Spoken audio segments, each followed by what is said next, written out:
Aí, vamos lá, Santa Catarina. O que te trouxe para cá? E quando veio para Balneário, teve alguma... Passou por outros lugares?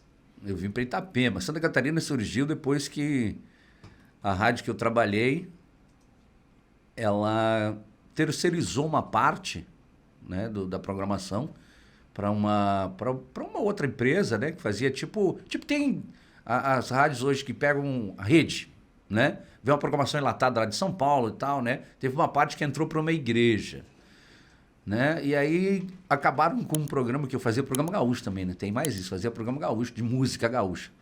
Também. Tipo o Galpão Crioulo, aquelas coisas lá. Tipo aquilo. Aquilo virou programa de TV também lá, lá em Caxias. Foi uma época fantástica também na minha vida, um sucesso incrível.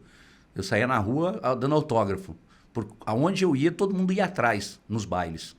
Eu era apresentador de baile. Aonde eu ia, toda a juventude ia atrás de mim. Tipo hoje existe o Instagram e as pessoas te seguem, lá eles me seguiam indo aonde eu ia. Na época não tinha isso. É porque o radialista... Hoje não se fala mais o radialista, né? Ou fala? Fala, radialista. Porque uma vez... Comunicador. Uma vez eu conversei com uma pessoa, não, hoje não se fala mais radialista, fala o comunicador. Gourmetizaram até a profissão. É. Mas, cara, vamos lá. Muitas donas de casa que estão lá fazendo o seu almoço, muitas costureiras, muitos operários, muitos vigilantes, muitos caminhoneiros. Porra! Tem o cara como o parceiro do trabalho, estão ali, não, vamos botar na rádio que agora é o horário do Adilson e tal. Rolava essa idolatria pelo comunicador, né? Ou rola ainda até hoje? Ainda rola. Rola, né? Ainda rola, incrível. Né? Porque veio a internet, veio tudo isso que o rádio vai acabar, não sei o que, isso não vai acabar nunca. Nunca. Não a energia do rádio é incrível, cara. É totalmente diferente, né? A credibilidade é outra, a maneira, né, é diferente da internet, que a internet você tem que dar uma pesquisada ainda, dependendo do que você lê, o que você ouve, o que você vê, né? Mas eu te digo isso porque, assim, por exemplo, eu tenho amigos que a imprensa, que a minha profissão me conectou, que eles estão no rádio e na TV.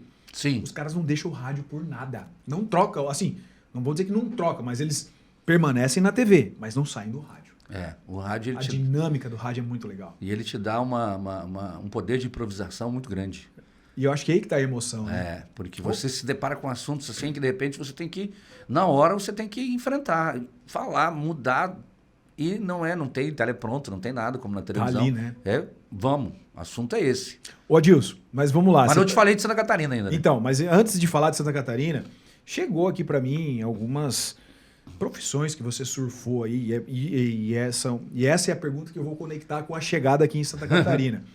Vamos lá. Ajudante de estância, leiteiro, sapataria, comissário de bordo, velho. Olha isso, tu foi comissário de bordo, tem curso? Foi pros aviões? Não, era de... Ajudante espiritual, mano. O que é isso? Tu fazia trabalho? Como é que é? Me conta. Tu é do bandismo... Da Umbanda? Não, eu sou católico. Conta um pouquinho então dessa... E se isso está conectado com a sua vinda para cá, se isso foi lá? Vamos por etapas então, né? Fala aí um pouco de tudo esse monte de coisa Vou começar então a questão, né, do trabalho de campo, né? Porque a minha família, pelo lado da parte da minha mãe, né, e eu tenho hoje contato com eles ainda muito, os meus tios, a maioria eram peão de estância. Todos cuidavam de estância, de gado. E eu, como fiquei longe da figura masculina, depois da separação do meu pai, que não tinha nada a ver com... Nunca botou uma bombacha na vida dele. Meu pai era contabilista de um engenho de arroz. Né?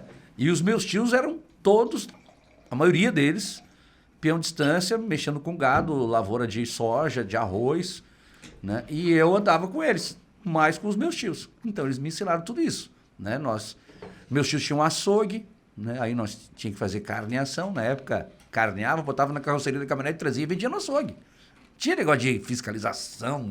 CIF? Nada. Se foda. Dali, vamos lá. Carneia no campo. Meus tios laçavam o boi, desciam e lá matava a vaca caía e ali tiravam tudo, vinha a caminhonete, botava na carroceria e levava a carne. Ficava só o couro. E eu aprendi isso. E entre indas e vindas, né? Porque a minha vida foi muito conturbada, mas graças a Deus eu segui o caminho do bem. Eu poderia ter seguido, eu tive as opções, as duas, de seguir o do errado e o do bem, e o certo. graças a Deus, Deus me ajudou e eu segui o do bem, né?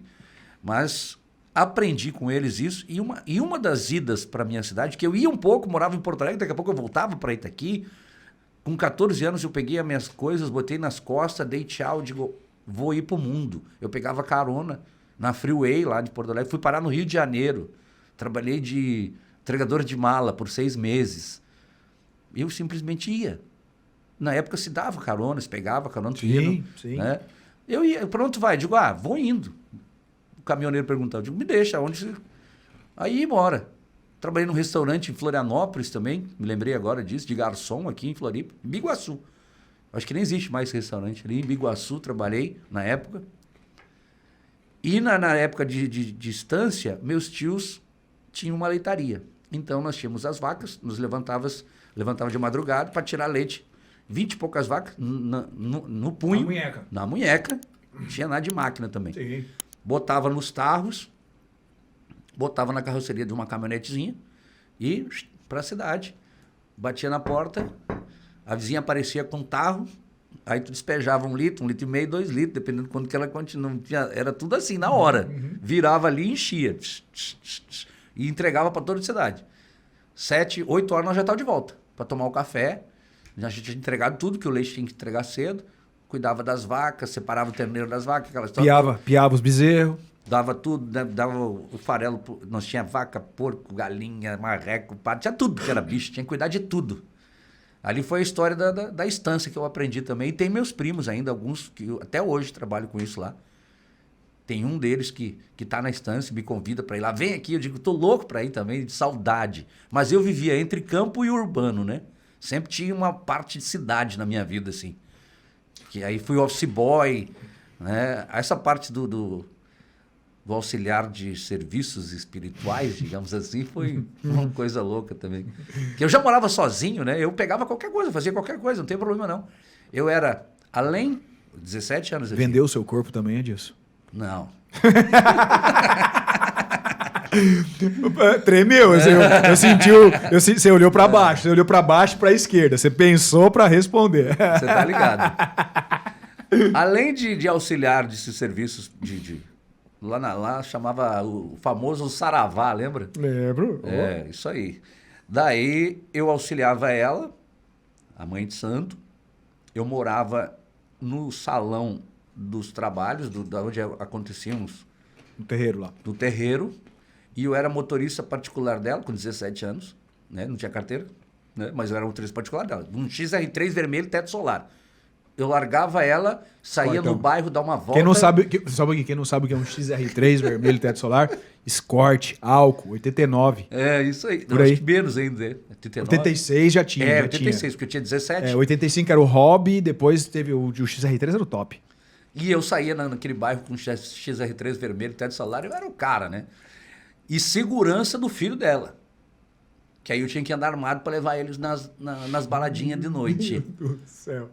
E levava ele, eu armado, e ninguém chegava perto do piá, porque eu com 17 era a segurança dele que tinha 13.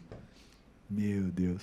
Adilson, vou te falar... E fazia também o negócio de matar os bichos também, né? Pra ir lá, botar lá na esquina lá. Ah, Galinha. esse era o foco do auxiliar. Tá. Exatamente, que eu ajudava a segurar, pra matar, pra fazer, pra costurar, pra aquela coisa toda. Pipoca, cachaça, aquela coisa toda. Nós ia na encruzilhada, meia-noite, fazia o que era encomendado pelos clientes, né? Entendi.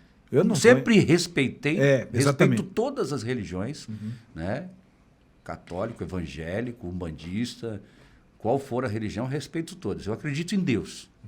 Ponto, né?